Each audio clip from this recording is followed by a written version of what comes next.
Hello मेरे प्यारे बच्चों, स्वागत है आपका आपके चैनल SRS लर्निंग में। और ये आपके बेटा विज्ञान की 9th क्लास की आंकलन कार्यपत्रक है। कार्यपत्रक की जो संख्या है बेटा वो है 6 और जो हमारी डेट है वो है 30 सितंबर 2021। आकलन पत्रिका आपको अब तक पता ही चल गया हो क्या होती है, जिसमें हमको अपना आकलन करना होता है कि हमने कितना सीख लिया है और हमें कितना आता है। ठीक है, यहाँ पे अपना नाम मेंशन कीजिए और अपनी कक्षा अध्यापिका का भी नाम जो है आपको मेंशन करना होता है। इसमें फर्स्ट क्वेश्चन क्या है, इसमें एक अनुच्छेद दे रखा है, उसको हमें पढ़ना है और फिर हमें जो है आंसर उसके देने हैं। तो पढ़ते हैं और आंसर देने की कोशिश पूरी करते हैं। ठीक है, आपने आप पहले देने की कोशिश कीजिएगा। ठीक है, क्या है कि एक पादप के कुछ विशेष भागों से ही वृद्धि होती है। इसका कारण है कि विभाजित होने वाला एक उत्तक, जिसे विभजोतिक उत्तक भी कहते हैं। मतलब क्या है कि पादप की कुछ विशेष भागों में ही वृद्धि होती है। वो किसके कारण होती है? वो होती है हमारी विभजोतिक उत्तक के कारण। इनकी उपस्थिति के आधार पर इन्हें शीर्षस्थ, अंतर्विष्ट और पार्श्व विभजोतिक उत्तर बोलते हैं। ठीक है, इनको मतलब हम इनके आधार पर इनके नाम जो है शीर्ष है, शीर्षस्थ है, अंतर्विष्ट है और पार्श्व विभजोतिक उत्तक में हमने इनको क्या है वर्गीकृत कर दिया है। ठीक है, तने, ये ताने नहीं है, ये तने हैं।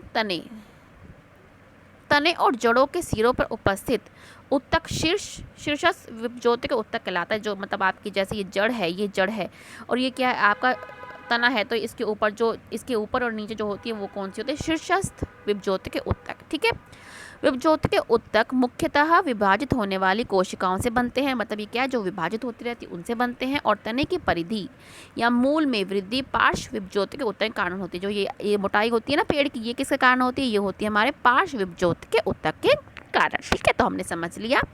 अब हम इसके क्वेश्चन आंसर पे आते हैं कि तने की परिधि की वृद्धि किसके कारण होती है। तो हमने अभी पढ़ा है, तो किसके होती है? हमने क्या है हमारा, अब यहाँ पे कौन सी आ रहा है? अब देखो कौन सा आ रहा है, देखो यहाँ पे परिधि या मूल में वृद्धि पार्श्व, कौन सा आ रहा है? पार्श्व। ठीक है, तो ये किसका आंसर, इसका सही आंसर क्या है? डी, पार्श्व विभजोतिक उत्तक।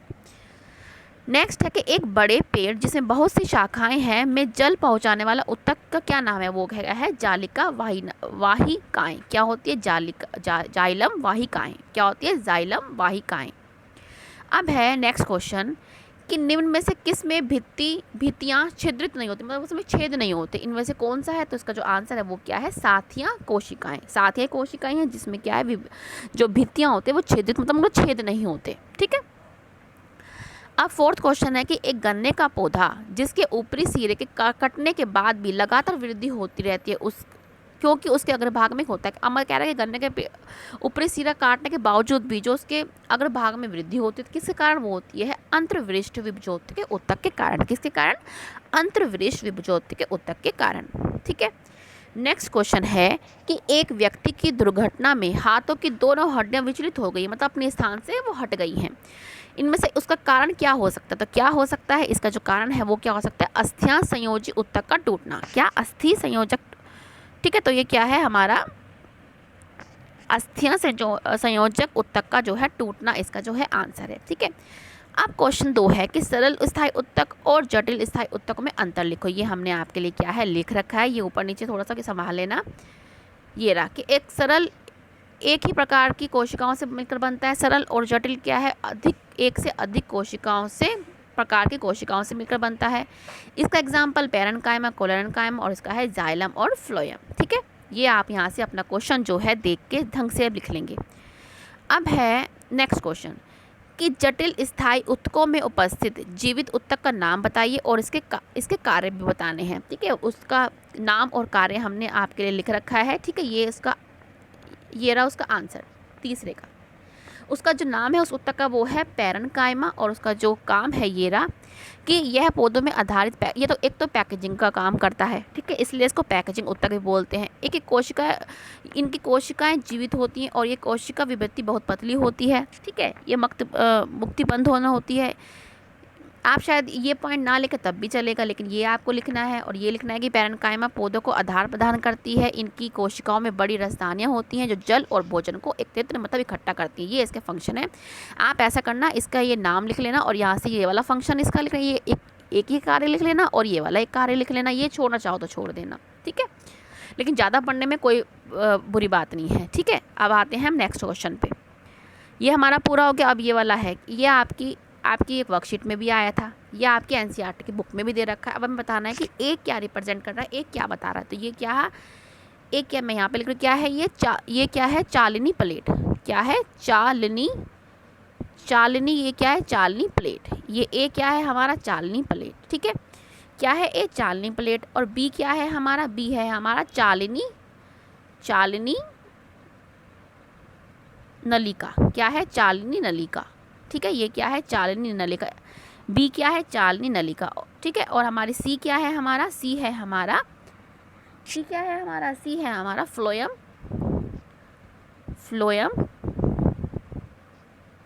पैरेन्काइमा। Phloem parenchyma.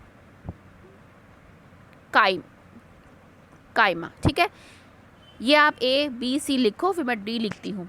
ए क्या है, चालनी प्लेट, बी क्या है, चालनी नलिका, और सी क्या है, फ्लोएम पैरेन्काइमा, और डी क्या है हमारी बेटा, डी क्या है हमारी, ये क्या है, साथी कोशिका। क्या है, साथी कोशिका, जिसमें हमने पहले पढ़ा था इसमें क्या होती है, इसमें छिद्रित नहीं होती है। इसमें ऑप्शन था ना, ऑप्शन वाले क्वेश्चन में। तो ये क्या है, डी क्या है हमारा, साथी कोशिकाएं। ठीक है, नेक्स्ट क्वेश्चन पे आते हैं। 5 रुपये के एक न्यूरॉन का हमें नामांकित मतलब उसमें नाम होने चाहिए, बनाना है, और उसके कार्य लिखने हैं। 5वें का आंसर देखते हैं हम। ये रहा 5वें का ए, ये एक डायग्राम है उसका। 5वें का ए, ये डायग्राम पूरे करने। ये क्या है, केंद्रक है, कोशिकाक है, ये मतलब सेल बॉडी है, इसको बोलते हैं द्रुमिका, तंत्र, तंत्रिका का अंतिम सिरा। ये क्या है, सारे नाम को आपको ढंग से इसको लेबल भी करना है। ये आपका क्वेश्चन कई बार 3 नंबर का जरूर आ जाता है। ठीक है, ये 5 का ए पार्ट है, 5 का बी पार्ट हमारा ये रहा। ठीक है, न्यूरॉन के कार्य के तंत्रिका रेशे से गुजरने वाली संवेदना को तंत्रिका स्पंदन कहते हैं।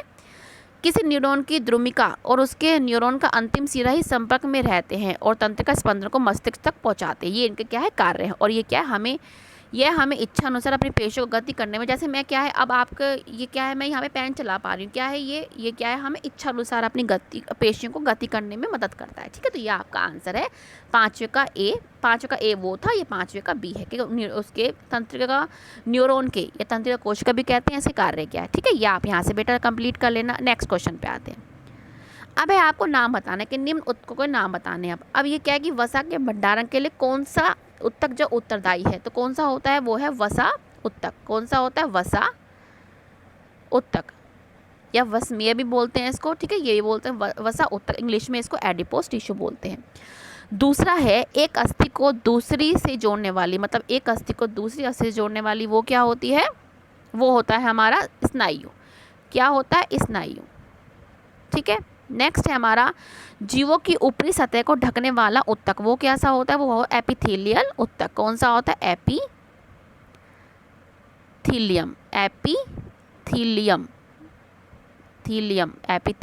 उत्तक। ठीक है, और नेक्स्ट जो लास्ट है वो मैं दूसरे पेंसिल, वो क्या है कि अस्थियों को अब ये अस्थियों को मांसपेशियों से जोड़ रहा है, तो ये क्या है हमारा, कंडरा। क्या है, कंडरा, इसको आप टेंडन भी बोलते हैं इंग्लिश में। तो ठीक है, कंडरा। तो फर्स्ट का क्या है, वसा के भंडारण के लिए उत्तरदायी उत्तक क्या है, वसा उत्तक। एक अस्थि को दूसरे अस्थि से जोड़ने वाला स्नायु, जीवों की ऊपरी सतह को ढकने वाला एपिथेलियल उत्तक, और अस्थि को मांसपेशियों से जोड़ने वाला कौन सा होता है, कंडरा। ठीक है, लास्ट क्वेश्चन है कि 3 प्रकार की पेशियों के अंतर लिखो। तो ये भी आपके लिए लिखा, ये रहा आपका, ये रहा। कौन सा क्वेश्चन है, ये वाला आपका 6 का बी पार्ट है। ठीक है, ये आपका 6 का बी पार्ट है। ठीक है, यहाँ से कौन सी होती है, रेखित पेशिकाएं, हृदय पेशिकाएं जो हृदय में होती है, देखो ये भी इसके डायग्राम भी दे रखे हैं, हृदय पेशिका भी दे रखी है, और चिकनी पेशिकाएं। तो ये आप यहाँ से इसका जो डिफरेंस है लिख लेना। ठीक है बच्चों, तो ये आज आपकी बेटा 9th क्लास की 6 जो है आंकलन वर्कशीट है। मुझे उम्मीद है कि आपको अच्छी लगी हो। सबसे पहले हमारा जो वीडियो है उसको लाइक के थ्रू जरूर बताइएगा आपको कैसा लगा, और इसके बाद बेटा जिसने अभी तक सब्सक्राइब नहीं किया है चैनल को तो प्लीज़ वो भी कर दीजिएगा। मिलते हैं आगे के वर्कशीट के साथ, और हमेशा खुश रहिए, बड़ों का आदर करते रहिए, पढ़ते रहिए, खेलते रहिए, और साथ में कोरोना का जो प्रोटोकॉल है, मास्क लगाएं, 2 गज दूरी का ध्यान रखें, सैनिटाइजर साबुन का यूज़ करें, वो भी कीजिए, क्योंकि आजकल तो आप तो क्या स्कूल जाने लगे होंगे। ठीक है बच्चा, बाय, मिलते हैं आगे के वर्कशीट के साथ।